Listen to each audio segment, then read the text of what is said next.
नमस्कार, स्वागत है आपका इस खास पेशकश में। और आज हम बातचीत करेंगे इलेक्ट्रिक टू व्हीलर्स की। इस इंडस्ट्री में काफ़ी कुछ हुआ है हाल फिलहाल में, इसी पर आज हम बातचीत करने वाले हैं। क्योंकि इस इंडस्ट्री की सूरत बदलने के लिए, यानी two wheeler, four wheeler, three wheeler में इलेक्ट्रिफिकेशन करने के लिए सरकार ने एक स्कीम चलाई थी जिसका नाम था फेम। फेम के दो चरण थे, एक फेज पूरा हो गया था और फेम 2 स्कीम लेकर सरकार आई, जिसका आगाज़ जो है हुआ और उसको लगातार प्रमोट किया गया, जिससे कि ज़्यादातर गाड़ियों में इलेक्ट्रिक मॉडिफिकेशन हो और लोग इलेक्ट्रिक गाड़ियों का इस्तेमाल करें।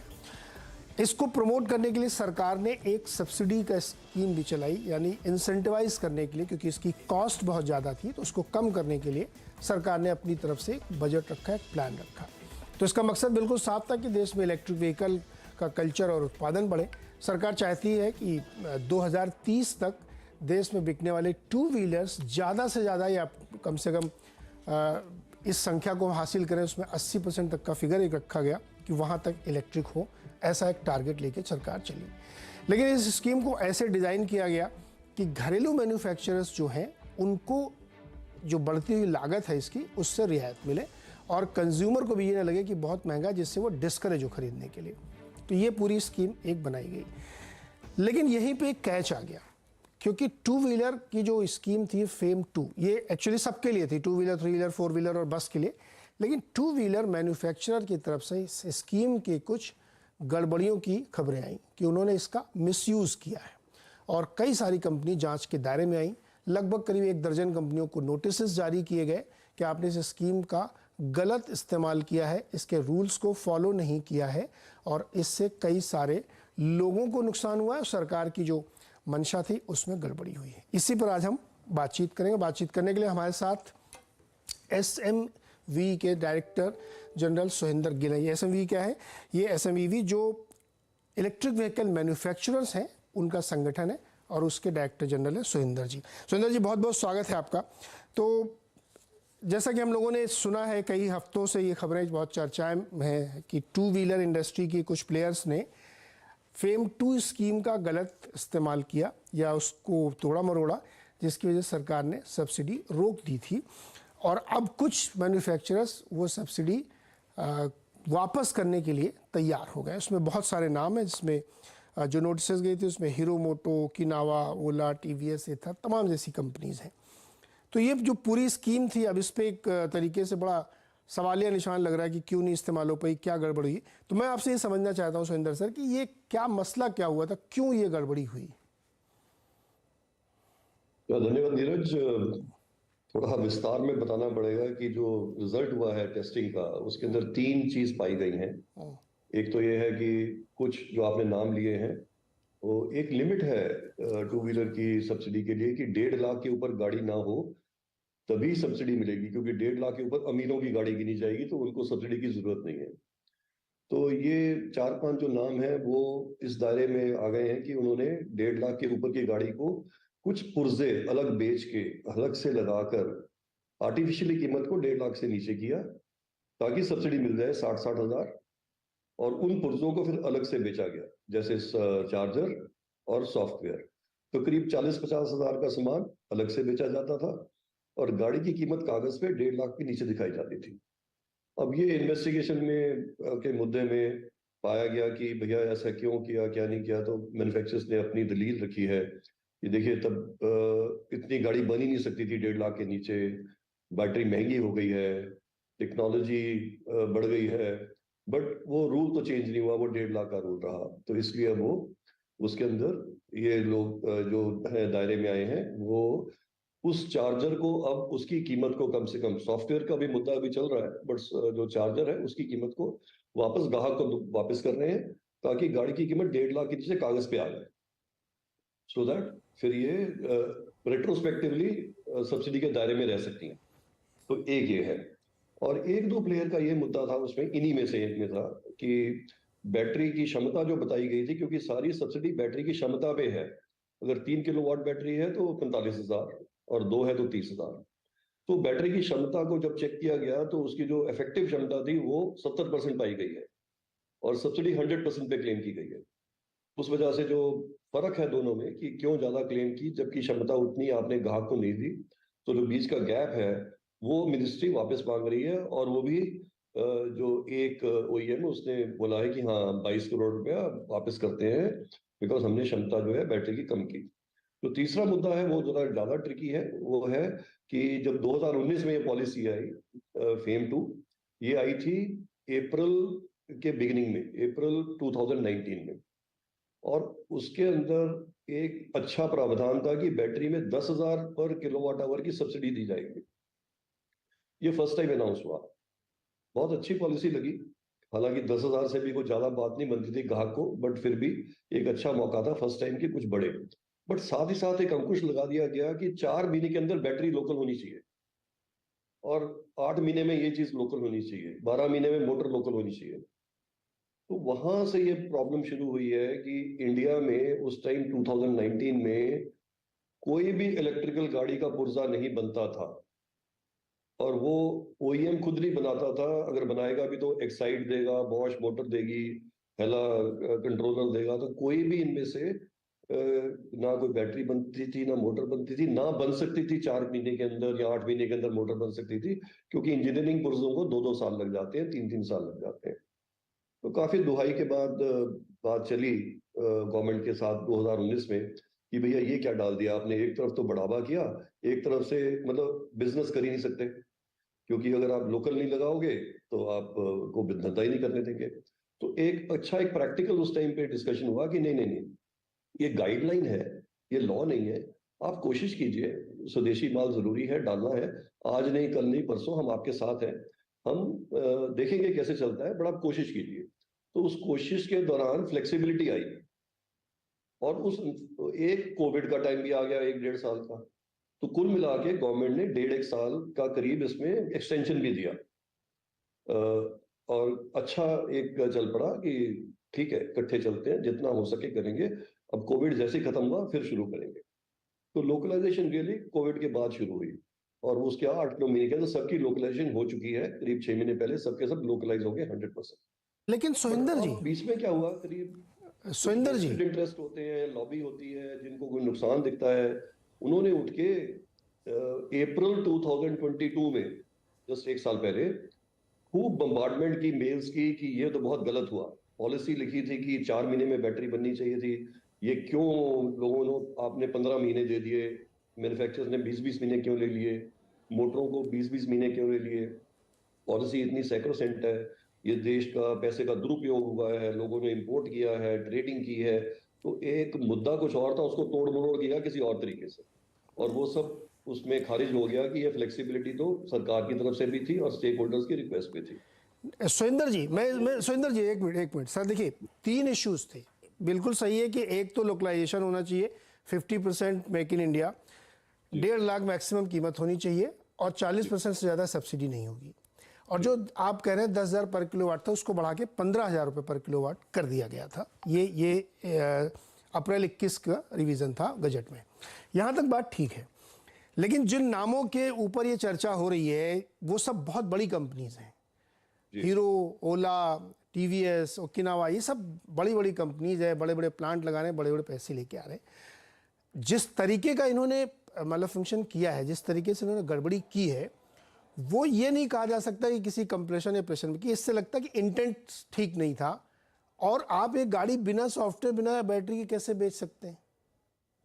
तो ये तो जानबूझ के की गई गलती ना। आपकी बात से यहां तक मैं सहमत हूं, लेकिन ये इंडस्ट्री की अपनी प्रॉब्लम नहीं थी, ये इंटेंशनल था कि सब्सिडी वसूलनी है तो कुछ भी कर लो। ये कुछ हद तक आपकी बात के साथ मैं पूरा राय रखता हूँ कि ये एक मुद्दा था जो जेन्युइनिटी पे नहीं था, इसमें कोई प्रैक्टिकल डिफिकल्टी नहीं थी। एक ये था कि भैया सब्सिडी अगर नहीं मिलेगी तो हमारा बिजनेस का क्या होगा। तो उसको एक इनडायरेक्ट तरीके से ये किया गया कि चलिए कुछ पुर्जे जो अपने लीगली तरीके से वो सोच सकते हैं कि अरे चार्जर तो हम अलग से बेच सकते हैं, गाड़ी का पार्ट नहीं है, सॉफ्टवेयर तो अपग्रेड होगी। तो एक उन्होंने कुछ अपना व्यू लेके इन लोगों ने शायद कोशिश की कि अदरवाइज तो हमारा धंधा ही नहीं चलेगा, ये गाड़ी 2 लाख की हो जाएगी, 2.25 लाख की हो जाएगी। तो एक ही तरीका है 60,000 रुपए लेने का कि कुछ पुर्जे अलग किए जाए। तो मैं आपकी राय के साथ सहमत हूँ कि कहीं ना कहीं स्लिपेज हुआ है, और उस स्लिपेज की वजह से इनको एक भारी चोट लग सकती थी। इनफैक्ट अगर देखा जाए तो एक रुख यह भी था शुरू में कि ये सब्सिडी सारी की सारी वापस ली जाए। फॉर एग्जाम्पल, जो सबसे ज्यादा कंपनियां ओला कर रही है उसकी 1,000 करोड़ रुपए सब्सिडी वापस की बात हो रही थी, और इसी तरीके से बाकियों ने 300, 400, 500 करोड़ ले चुके थे वो, और वो ग्राहक को भी दे चुके थे आगे। बट एक प्रैक्टिकल रुख अपनाया गया, जो एक ठीक है, मैं कहता हूँ कुछ इलाज से, कि जो चीज हो गई भैया, आगे से ठीक करो। एक तो उन्होंने आगे से अपना बिल्कुल ठीक कर दिया है कि आगे से चार्जर जो है उसी का पार्ट होगा और 1.5 लाख के नीचे होगा। और अब इतनी बड़ी चपत लगाएंगे तो कंपनी डूब जाएगी, 1,000 करोड़ ले लेंगे तो कंपनी बंद हो जाएगी, तो क्या करें? तो ऐसे करते हैं कि आप कम से कम अब तो चार्जर फ्री करो, अगर उस टाइम नहीं किया तो, और अगर आप करते हैं तो हम आपको कंडोन करते हैं। तो एक फ्लेक्सिबल रूप लिया गया है, एक त्रुटि के ऊपर और एक गलती के ऊपर। गलती जरूर हुई, और उस पर जी एक गलती और हुई सुरेंद्र जी, एक और गलती और एक और शिकायत है, ये उससे थोड़ा डिफरेंट है। अभी मेरी जानकारी के हिसाब से रूल ये है कि जब कोई गाड़ी खरीदने जाता है तो जो उसका सब्सिडी पोर्शन है वो क्लेम करता है मैन्युफैक्चरर, और फिर वो देता है डीलर को, और डीलर पास ऑन करता है कस्टमर को। ये प्रोसेस से गाड़ी बिकनी चाहिए, लेकिन हो ये रहा था कि डीलर पूरा पैसा लेके आपसे गाड़ी दे देता था, उसके बाद कहता था जब सब्सिडी आएगी तो मैं आपके अकाउंट में क्रेडिट कर दूंगा, which is against the rule. ऐसी भी शिकायतें बहुत बड़ी मात्रा में है। ये कुछ डीलर्स की शिकायत है, पर वो उसमें काफी जायज नहीं है, क्योंकि काफी कंपनियों के एक फॉर्म ऐसा नहीं था जो आप कह रहे हो कि पहले सब्सिडी मैन्युफैक्चरर को मिलती है। नहीं, पहले सबसे पहले सब्सिडी ग्राहक को मिलती है, और वो अपनी जेब से देनी पड़ती है नेटवर्क को या ओईएम को। तो ये आपका मानना गलत है, सब्सिडी पहले नहीं मिलती। सब्सिडी तो कस्टमर को देने के 5-4 महीने के बाद वापस मिलती है गवर्नमेंट से। तो सबसे पहले तो ये त्रुटि है। उसके बाद एक तरीका है कि ओईएम अपनी जेब से दे, या जो स्कीम नेटवर्क के साथ चल रही है उसके साथ डीलर दे दे, और डीलर को वो वापस कर दे 1-1.5 महीने में। तो काफी कंपनियों ने 2 रुख अपनाए थे कि भैया अगर आप अपनी जेब से देते हो सब्सिडी, डीलर को बोला था कि आप जेब से देते हो और हम आपको 1-1.5 महीने में वापस करते हैं, क्योंकि हमको तो 5 महीने बाद मिलेगी, तो आपको फला चीजें एक्स्ट्रा मिल जाएंगी। फॉर एग्जाम्पल, मार्जिन एक्स्ट्रा हो जाएगी, आपको ये बेनिफिट मिल जाएगा। बट अगर आप चाहते हैं कि अगर आप नहीं दे सकते और हम देंगे, तो फिर वो फॉर्मूला 2 लगेगा, जिसमें क्योंकि जो कंपनी का खर्चा है फिर उस हिसाब से आपकी मार्जिन और वो चीजें चेंज हो जाएंगी। तो कुछ कंपनियों ने ये रुख अपनाया था, और सब डीलरों को पता था कि हम जब 1.5 महीने में हमें मिलने वाली है सब्सिडी, तो हम 1.5 महीने में इतना अपना 1-2% नुकसान क्यों करें। तो इसलिए सब डीलरों ने चूज किया कि कोई बात नहीं, हम जो सब्सिडी 1-1.5 महीने अपने पैसे में से दे देंगे, और वो हमको ओईएम देगा, ओईएम को 4 महीने बाद गवर्नमेंट दे देगी। तो ये है, तो इसमें कोई रूल नहीं तोड़ा गया। ये फ्लेक्सिबिलिटी ओईएम और नेटवर्क के बीच में है। इसमें गवर्नमेंट फोर्स नहीं कर सकती कि भैया ओईएम नहीं देगा डीलर ही देगा, या डीलर ही नहीं देगा ओईएम ही देगा। ये आपस की एक पार्टनरशिप है ना, उसी का फैसला है। सुरेंद्र जी एक चीज़ और बताइए, जिस जो आपका जो संगठन है उसके साथ सारे सदस्य जुड़े हुए हैं, चूंकि ये बात यहाँ तक निकल के पहुँच गई कि किसी ने शिकायत की, फिर जांच हुई है, सर ये पाया गया, क्या सोसाइटी जो आपकी है इसके लेवल पे कभी ये चेक्स नहीं किए गए, या ये शिकायतें आपके पास नहीं है कि आपने सो मोटो अपनी तरफ से ये चेतावनी दी हो कि भाई आप लोग ये गलत कर रहे हैं? बिल्कुल हुई थी, और डिस्कशन भी हुई है। उसी का रिजल्ट मैं आपको बता रहा हूँ कि कुछ डीलर जो छोड़ देते हैं जब कंपनी को, या कुछ डीलर जो किसी रीजन से कंपनी के अगेंस्ट हो जाते हैं या दुखी हो जाते हैं, वो एक्सेप्शन रूप में, फॉर एग्जांपल इसका 2400 डीलर हैं अपने मेंबर्स के। जो शिकायतें हैं हमारे हिसाब से करीब 15 हैं, बाकी 2330 डीलरों ने कोई शिकायत नहीं की है। और उसमें उनको दोनों ने मिलके ही डिसाइड किया है, ओईएम और उसने। अब जैसे 1 मिनट लगता है, अगर कल को ओईएम कहे ठीक है हम देंगे पैसा, पर आपकी मार्जिन 2% कटेगी, तो कोई रोक सकता है क्या उसको? ठीक है ना? तो वो एक फाइनेंशियल एक डिसीजन है, जिसके अंदर 99% डीलर को कोई दिक्कत नहीं है। अब नेट शिकायत करने में तो जरूर कोई ना कोई जिसको और प्रॉब्लम्स है वो भी करता है, किसी का और मोटिव होता है, उस हिसाब से होता है। तो सबसे बात हुई थी, सभी को ये ऑप्शन दी गई थी, और सभी ने ये बोला कि नहीं, ये मुद्दा बिटवीन डीलर एंड ओईएम है, इसमें तीसरे आदमी की जरूरत नहीं है। और अगर हमारे 99% डीलर इसको ठीक कहते हैं, तो ये कोई बात ही नहीं है कि 1-1.5 महीने में अगर आपको क्रेडिट नोट या सब्सिडी वापस दे देते हैं, तो ये एक मुद्दा पैसे का है, रोटेशन का है। सुरेंद्र जी रुकिएगा, मैं एक छोटा सा ब्रेक लेता हूँ कुछ सेकंड्स का, वापस आते हैं तो इस चर्चा को आगे बढ़ाते हैं कि क्या सोसाइटी पे इस बात की भी शिकायतें आई थी कि सॉफ्टवेयर और बैटरी अलग बेची जा रही, जो बड़ा वाला मुद्दा है, उस पर आप लोगों को क्या रिएक्शन था, उस पर मैन्युफैक्चरर्स ने क्या कहा आपने जब ये सवाल उठाया, रादर देन कि गवर्नमेंट के सवाल उठते? ब्रेक के बाद इस पर चर्चा करें।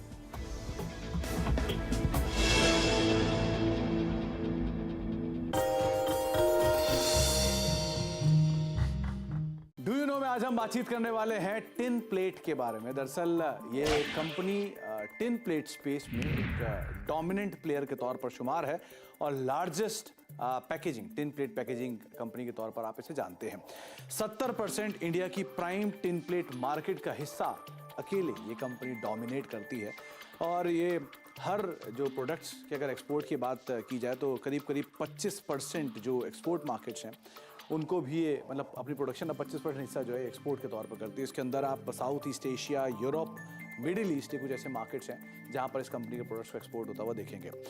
कुछ इंटरेस्टिंग फैक्ट है। सबसे पहला फैक्ट तो 103 साल पहले इस कंपनी की शुरुआत हुई थी और शुरुआत जो हुई थी वो बर्मा ऑयल और the Tata iron and steel company यानी कि टिस्को यानी कि टाटा स्टील ने मिलकर इस कंपनी की शुरुआत की थी। तो बर्मा ऑयल और एग्जिस्टिंग टाटा स्टील इन दोनों ने मिलकर इस कंपनी की शुरुआत की थी करीब 103 साल पहले और वो भी तब की थी जबकि उस समय पर जो टिन प्लेट की शॉर्टेज हो गई थी भारतीय बाज़ारों में और कोई प्लेयर कर नहीं पा रहा था। तो इनको एक अच्छी अपॉर्चुनिटी दिखाई पड़ी जिस अपॉर्चुनिटी को इनकैश करने के लिए इन्होंने काम किया। दरअसल वर्ल्ड वॉर 1 में सप्लाई शॉर्टेज आया था और वर्ल्ड वॉर 1 की सप्लाई शॉर्टेज को इनकैश करने के लिए कंपनी ने इस कारोबार को शुरुआत किया। अप्रैल 1928 तक जब Victoria brand of kerosene oil यानी केरोसिन ऑयल का नाम था, ब्रांड नाम था विक्टोरिया ऑयल, उसको जो बर्मा ऑयल बनाते थे उसकी पैकेजिंग इस कंपनी ने शुरुआत करी टिन प्लेट के साथ। वर्ल्ड वॉर 2 में कंपनी ने ब्लैक प्लेट भी बनाए जो कि जेटिसन टैंक्स में यूज हुए थे और वो बाद में रॉयल एयर फोर्स के लिए यूज होते हुए दिखाई पड़े। तो उस क्वालिटी का टिन प्लेट भी कंपनी ने एक समय पर बनाया है। फिलहाल अब कंपनी के जो प्रोडक्ट प्रोफाइल है उसको अगर आप देखना चाहेंगे तो घी और कंटेनर में यानी जो भी घी और कंटेनर का टिन आप देखते हैं उसमें हर 2 में से 1 टिन प्लेट का होता है। पेंट में हर 4 में से 1 टिन प्लेट का होता है। Juices, cans, baby food, dairy product, process fruit में हर 2 में से 1 टिन प्लेट का होता है। बियर, फ्लेवर्ड ड्रिंक और केचप में ऑलमोस्ट हर टिन प्लेट का होता है।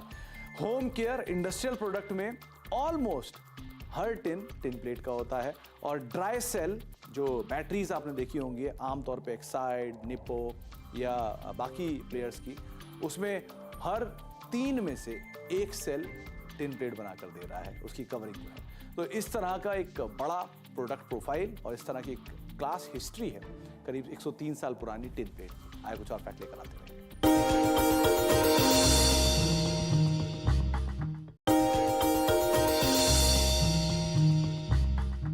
डू यू नो में आज हम बातचीत करने वाले हैं गोदरेज इंडस्ट्रीज के बारे में। दरअसल इस कंपनी की हिस्ट्री 100 साल से ज्यादा पुरानी है और बहुत सारे फैक्टर्स या बहुत सारे इंटरेस्टिंग फैक्ट इस कंपनी या अलग।